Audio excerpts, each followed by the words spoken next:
नाज़रीन, आज की रिएक्शन वीडियो के साथ हाजिर खिदमत है। उज़ैर क्रिकेट की रिएक्शन वीडियो है और यहाँ पर एक इंडियन ब्रेव जर्नलिस्ट है जिसने हक़ाइक़ से पर्दा उठाया है और बड़ी बहादुरी के साथ वो तमाम पहलुओं पर खुलकर बात की है जो अभी तक पोशीदा थे, जिन पर इंडियन गवर्नमेंट या गोदी मीडिया हिचकिचाहट महसूस कर रहा था। पूरी तरह से वो नहीं बता पा रहा था और बताता भी क्यों कि अक्सर जिस तरह वो लगी लिपटी में छुपे के अंदाज में बताया जाता है अपने मुल्क के मफादात को सामने, क्योंकि नुकसान तो होगा, तो नुकसान हुआ है, नुकसान होना था, क्योंकि आपकी बड़कें थी, आपने जो जिस किस्म की गीदड़ बफ्तियाँ लगाई थी उसका खमियाजा भुगतना पड़ा है।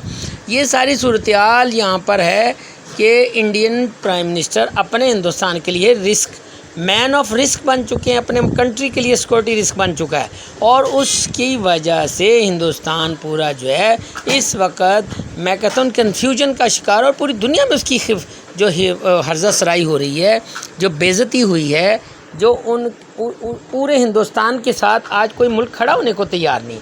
ये सारे हक़ाइक़ हैं जिसके ऊपर पहलगाम वाक़े को अगर आप लें कि बगैर किसी सबूत, बगैर किसी इन्वेस्टिगेशन के पाकिस्तान के ऊपर चढ़ दौड़ना और हमला आवर हो जाना और उसके बाद फिर ऑपरेशन संदूर उल्टा इंडियन के गले में पड़ गया और उसके बाद फिर पाकिस्तान की जवाबी रिटालिएशन से सारे सिनेरियो का इंडियो की जो एक्सपोज था वो सारा मसला एक्सपोज, ये सब कुछ यहाँ पर इंडियन जर्नलिस्ट जो है उसको एक्सपोज करता है।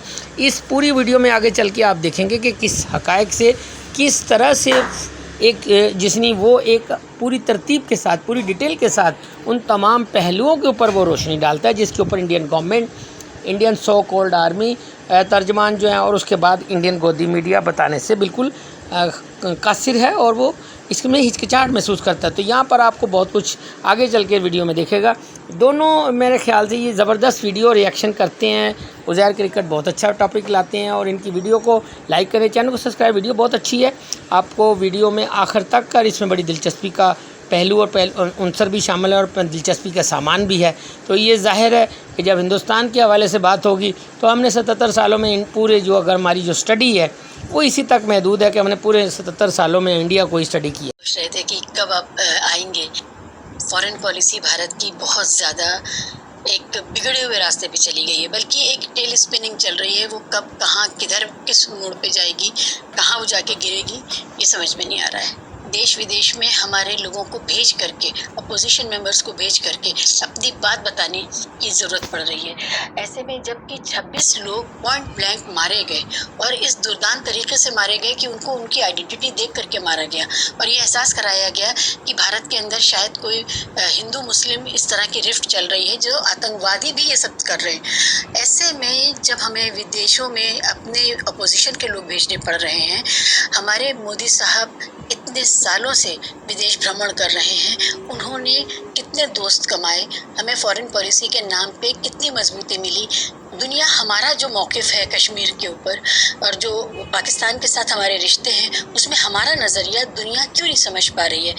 इस समय हमारे पास देश और विदेश में कितने दोस्त बचे हैं। तो ये बहुत बुनियादी सवाल हैं जो हमारे सामने खड़े हो गए हैं। जो पूरा फियस्को है पहलगाम के बाद का, उसमें सबसे बड़ा सवाल हमारी फॉरेन पॉलिसी और फिर डिफेंस पॉलिसी दोनों पर आ गया है। तो मीडिया पे भी बात करेंगे कि मीडिया ने किस तरह उसको और ज़्यादा डैमेज किया, लेकिन सबसे पहले फॉरेन पॉलिसी। हमारे जो पहलगाम में हुआ उसके ऊपर 2 मिनट में बोलता हूँ, बाद में फॉरेन पॉलिसी आती है, क्योंकि हमारी जो अंदरूनी बातें हैं उसको अगर हम ठीक नहीं कर पाए हैं और उसका ठीक से हम मैनेजमेंट नहीं कर पाए तो फिर बाहर की बातों को स्वाभाविक रूप से हम ढलान पर जाती हुई नजर आएगी। पहला तो पहलगाम में जो हमला हुआ, आज 1 महीने से ज़्यादा हो गए हैं उसको टाइम, और आज तक जिन आतंकवादियों ने वो हमला किया उन आतंकवादियों में से एक भी व्यक्ति मिला नहीं। हालांकि वो 250 किलोमीटर करीब अंदर आए देश के और 250 किलोमीटर वापस गए।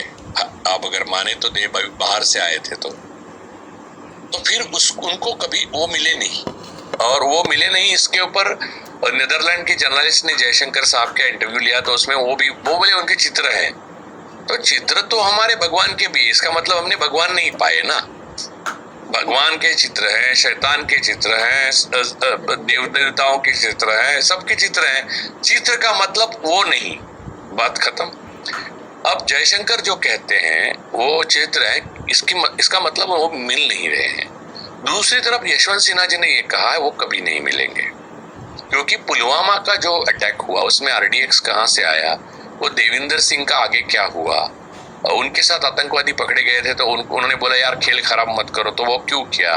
तो ये सारी जो सवाल है वो मोदी काल में आतंकवादियों के नाम नहीं होते। ये आपको एक मजेदार बात याद है, 14 से पहले आतंकवादियों का नाम होता था, कसाब, जो भी अफजल गुरु, जो भी सही गलत जो भी नाम होता था उनका, हमको मालूम होता था ये आतंकवादी है, इसको फांसी होगी, ये होगा। अब आतंकवादियों का नाम नहीं होते, वो मिलते भी नहीं है, एक बात। दूसरी बात, जो मुसलमानों का हितैषी है, यहाँ के हिंदुस्तान के मुसलमानों का हितैषी है, वो हिंदुओं को पकड़ के सिर्फ आदमियों को अलग करके कलमा पढ़ने के लिए कहकर मारकर फिर डायलॉग बाजी करके कि जाओ जाकर बताओ मोदी से, ऐसा थोड़ी करेगा। इतना टाइम होता है कि आतंकवादियों के पास? स्क्रिप्टेड है ये, स्क्रिप्टेड से ज्यादा है। मुझे लगता है कि ये तो स्क्रिप्टेड भी होता तो एक्ट स्क्रिप्टेड होता है, यहाँ तक डायलॉग भी स्क्रिप्टेड लगते हैं मुझे, क्योंकि ये जो डायलॉग राइटर हैं इनके, उनके किसी और के डायलॉग राइटर से मेल खा रहे हैं। देखिए आप थोड़ा तो ये जो है इनकी बचपन में जो इन्होंने सलीम जावेद की फिल्में देखी हैं, उनकी सस्ती कॉपी करने की कोशिश की है, वो डायलॉग राइटर दोनों तरफ दिखते हैं मुझे। एक अब ऐसे डायलॉग बाजी करके हासिल क्या होगा कि हिंदू और मुसलमानों में कम्युनलिज्म बढ़ना मुमकिन है, कि ऐसा किया है, मुसलमान थे, वो थे। अब वो मुसलमान हितैषी और मुसलमान होते तो ये कैसा क्यों करते, उल्टा उसका असर बुरा मुसलमानों पे पड़ेगा हिंदुस्तान के, तो वो ये नहीं करते। तो ये किया है, या तो पाकिस्तान से आए हुए आतंकवादी यहाँ पर कम्युनल हार्मनी को खत्म करने के लिए किए, या फिर ऐसी कोई ताकत है हिंदुस्तान के अंदर कि जो हिंदू और मुसलमान में दंगे कराना चाहती है, उन्होंने ये किया। लेकिन ये पूरा जो मामला है वो सुलझ नहीं सका। आपने 3 दिन का जो सो कॉल्ड वॉर किया, उसमें मिलिट्री की हमारी वो जो डिफेंस मिनिस्ट्री की काबिलियत के बारे में भी बहुत सारे सवाल है, उसके ऊपर हम बाद में आते हैं। उसमें हुआ यूं कि हमने जो सो कॉल्ड सबक सिखाने के लिए पाकिस्तान पे हमला किया, अब उस हमले की इतनी ज्यादा अलग अलग तरीके के वर्जन आए कि आखिर में हमारे विदेश मंत्री ने बोल ही दिया कि हमने पहले पाकिस्तान को बोला कि हम हमला कर रहे हैं। ये तो भारत नहीं, दुनिया के इतिहास में इतना अच्छा प्रधानमंत्री दुश्मन देश का और इतना अच्छा विदेश मंत्री नहीं होगा पाकिस्तान को जो मिला है। वो वहां से चुनाव जीत सकते हैं। हाँ, इस बात पर दूसरी बात है कि ये बताने के बाद जो हमारा नुकसान हुआ, जो हमारे फाइटर जेट्स गए, उसमें से रफाइल थे, फिर मिराज थे, और भी कोई होगा मालूम नहीं, उसमें से कितने क्षतिग्रस्त हुए, कितना नुकसान हुआ, उसका ब्यौरा हर लोकतांत्रिक सरकार को देना है, जनता को। और उसके लिए वो अब जो वॉर खत्म हो गया सो कॉल्ड, वो तो ट्वीट पे खत्म कर दिया अमेरिका के अध्यक्ष ने। ये एक अलग दास्तान है। भारत आजाद हिंदुस्तान की एक ट्रेजेडी जो है वो उसमें छुपी हुई है, लेकिन वो बाद में उस पे आते हैं। लेकिन ये जो हमारे कितने लोग मारे गए, उसमें से अनस्किल्ड अग्निवीर कितने थे जिनको पेंशन नहीं मिलेगी, जिनके माँ बाप का एकमात्र सहारा नष्ट हो गया, और आपने एक अनस्किल्ड और जिसको शहादत का दर्जा भी नहीं मिलेगा ऐसे लोगों को मार के और दिखा रहे कि अग्निवीर योजना सही थी।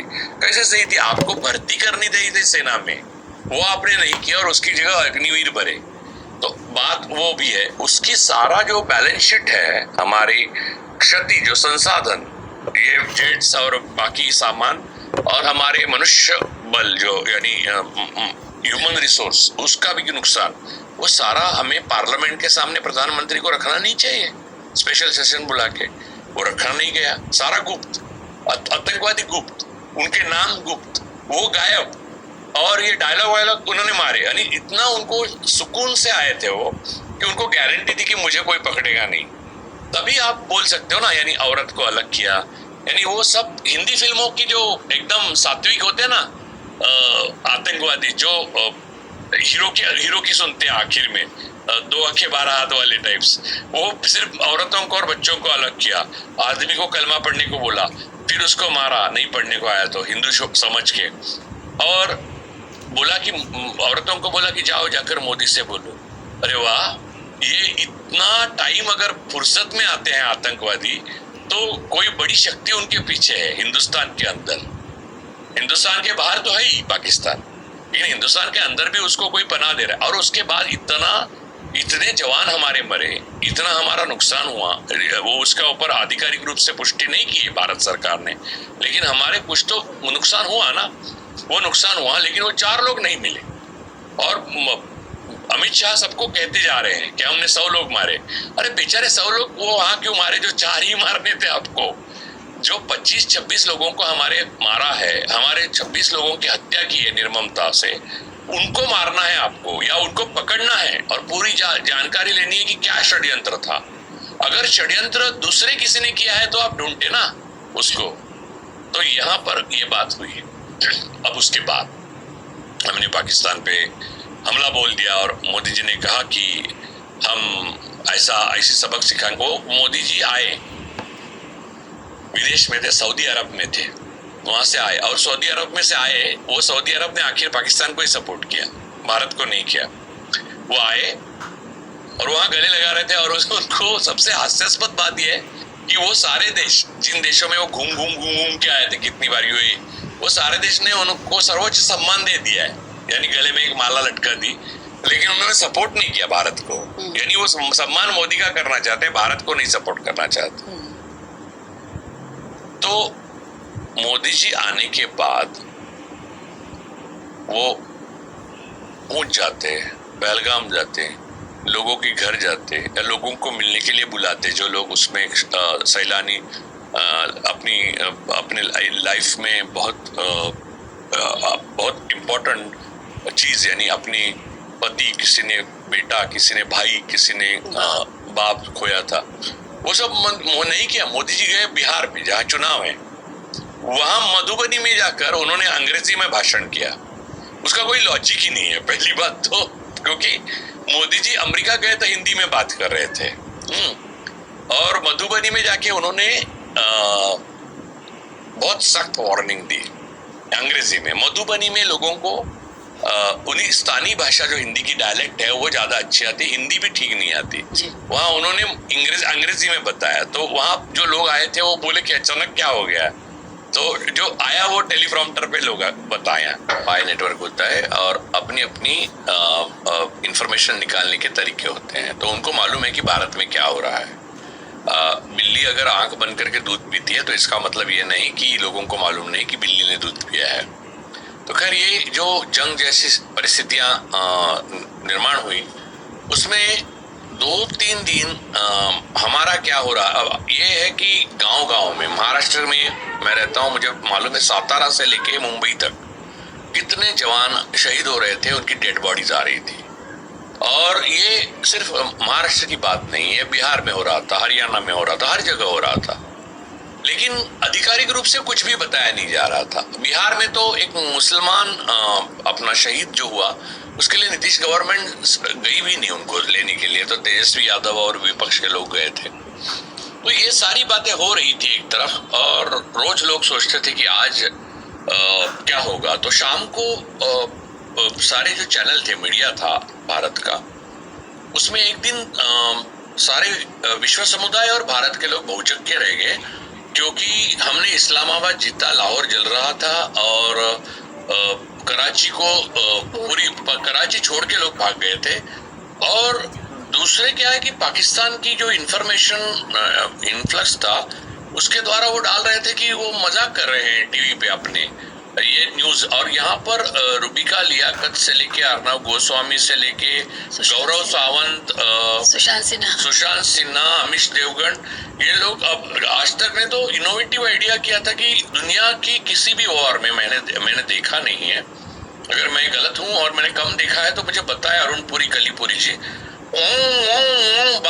न्यूज के बीच में ऐसे सायरन बजाने का जो नया टेक्निक जो है, जिसकी वजह से कान भी पक जाते हैं और दिमाग भी घूम जाता है, हिल जाता है, उसमें बीच में गौरव सावंत भी बोल रहा था, वो भी झूठ बोल रहा था। लेकिन ये सारी चीजें हो रही थी और उसमें उस शाम को रात तक मुझे लगता है 7 बजे से लेकर रात को 11 बजे तक हमने पाकिस्तान को पूरा जीत लिया था, तबाह हो गया था और पाकिस्तान के लोग तितर बितर भाग रहे थे। यानी वैसा नहीं है, पाकिस्तान का एक ठिकाना बचा नहीं कि जहां पर हिंदुस्तान की मोदी की सेना नहीं पहुंची। वो हिंदुस्तान की सेना नहीं बोलते, मोदी की सेना, तो मोदी की सेना नहीं पहुंची। Indian army is a professional army, उसमें कुछ हिस्सा है जो गलत भी, उस पर भी हम आते हैं, लेकिन भारत की सेना के बारे में इतना मजाक किसी ने नहीं किया था आज तक। मुझे ऐसा लगता है कि मीडिया ने भारत का सेना का अपमान किया।